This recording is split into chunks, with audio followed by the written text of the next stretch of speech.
Hi viewers, ട്രേസിന്റെ മറ്റൊരു വീഡിയോയിലേക്ക് എല്ലാവർക്കും സ്വാഗതം. ചേതക് ബ്ലൂ ലൈൻ 2901 ഇലക്ട്രിക് സ്കൂട്ടറിന്റെ 3000 കിലോമീറ്ററിന് ശേഷമുള്ളൊരു ഡീറ്റെയിൽഡ് റിവ്യൂ ആണ് ഈ വീഡിയോയിൽ ഞാൻ ചെയ്യുന്നത്.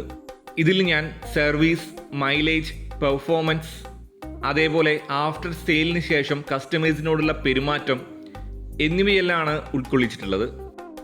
വീഡിയോ സ്കിപ്പ് ചെയ്യാതെ ഫുള്ളായിട്ട് കാണുക. കൂടാതെ ഇതേപോലുള്ള ഒത്തിരി മനോഹരമായ പുതിയ ടേൺസ് നമുക്ക് ഒരുമിച്ച് എടുക്കാനായിട്ട് യൂട്യൂബിലാണ് കാണുന്നതെങ്കിൽ ചാനൽ സബ്സ്ക്രൈബ് ചെയ്യുക, ഫേസ്ബുക്കിലാണ് കാണുന്നതെങ്കിൽ ഫേസ്ബുക്ക് പേജ് ഫോളോ ചെയ്യുക. ആദ്യം തന്നെ മൈലേജ് എത്ര കിട്ടുമെന്ന് നോക്കാം. ഈ ഒരു ചേതക് ബ്ലൂ ലൈൻ 2901 ഇലക്ട്രിക് സ്കൂട്ടറിന് കമ്പനി പറയുന്ന IDC റേഞ്ച് 123 കിലോമീറ്റർ ആണ്. പക്ഷേ ഈ ഒരു സ്കൂട്ടറിന് എക്കോ മോഡിൽ ഞങ്ങൾക്ക് ഒരു 90 മുതൽ 100 കിലോമീറ്ററിൻ്റെ ഇടയിൽ മൈലേജ് ആണ് കിട്ടുന്നത്.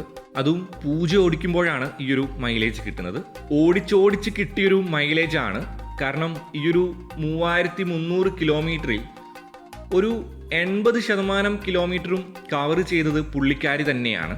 സോ വണ്ടിയായി നല്ല രീതിയിൽ സിങ്കായി, ആക്സിലും ബ്രേക്കും ഒക്കെ കറക്റ്റായിട്ട് മനസ്സിലാക്കാൻ പുള്ളിക്കാരിക്ക് പറ്റിയിട്ടുണ്ട്. ഞാൻ എൻ്റെ പെട്രോൾ ബൈക്ക് ഡ്രൈവ് ചെയ്യുന്ന മോഡിൽ ഓടിക്കുമ്പോൾ മൈലേജ് കുറയാറുണ്ട്. അതേപോലെ സ്പോർട്സ് മോഡ്, നല്ല കയറ്റമൊക്കെ ഉള്ള റോഡ് ഒക്കെ ആണെങ്കിൽ മൈലേജ് വീണ്ടും കുറയും. ഡെയിലി ഒരു വൺ സൈഡ് ഒരു 35-40 കിലോമീറ്റർ റേഞ്ചിൻ്റെ ഉള്ളിൽ റണ്ണിങ് ഉള്ള ആളാണെങ്കിൽ ചേതക്കിൻ്റെ ഈ ഒരു മോഡൽ EV സ്കൂട്ടർ നല്ലൊരു ചോയ്സ് ആയിരിക്കും.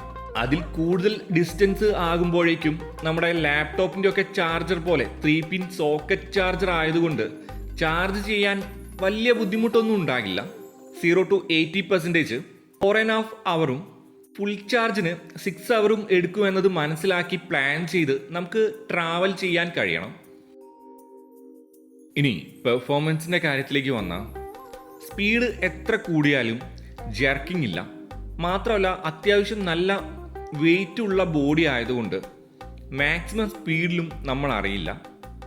അത്യാവശ്യം നല്ലൊരു കയറ്റാണെങ്കിലും എക്കോ മോഡിൽ തന്നെ കയറും.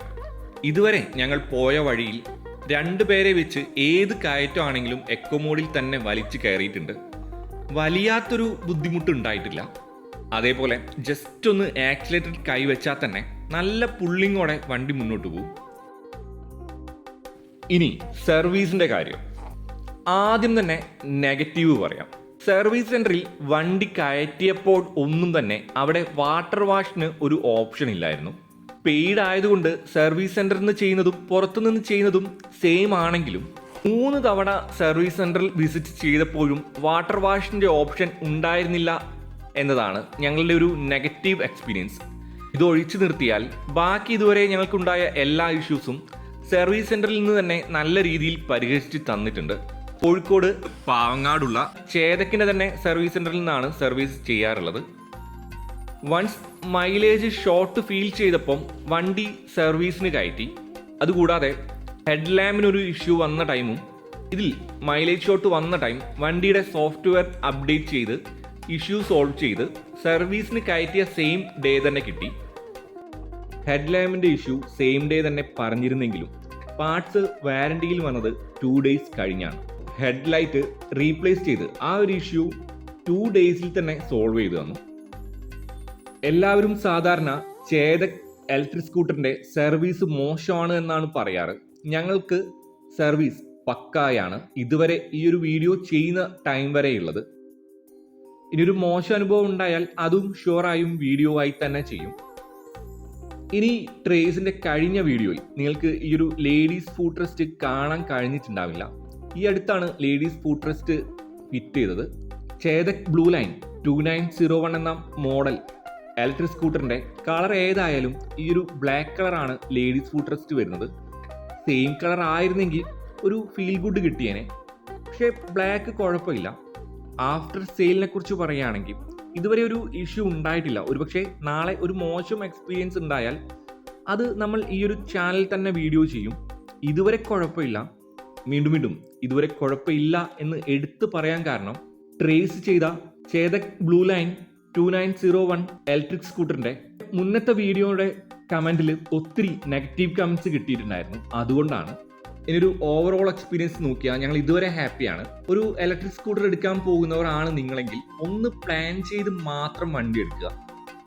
എത്ര കിലോമീറ്റർ വൺ സൈഡ് നമുക്ക് ഓടാനുണ്ട്, ശേഷം എത്ര ടൈം അവിടെ ഉണ്ടാകും, വീട്ടിൽ വേറെയും ബൈക്ക് ഉണ്ടോ, ഇലക്ട്രിസിറ്റി അടിക്കടി പോകുന്ന നാടാണോ എന്നീ കാര്യങ്ങൾ ശരിക്കും മനസ്സിലാക്കി മാത്രം EV സ്കൂട്ടറിന്റെ ഫീച്ചേഴ്സ് തിരഞ്ഞെടുക്കുക. EV സ്കൂട്ടർ വാങ്ങാൻ ഉദ്ദേശിക്കുന്നവർ എന്തെല്ലാം കാര്യങ്ങൾ നോക്കി വേണം മോഡൽ ആൻഡ് കമ്പനി സെലക്ട് ആക്കാനെന്ന് ഒരു വീഡിയോ ചെയ്യാൻ ഞാൻ തയ്യാറാണ്. ജസ്റ്റ് ഒന്ന് കമന്റ് ബോക്സിൽ ഒരാളെങ്കിലും പറഞ്ഞാൽ മാത്രം മതി.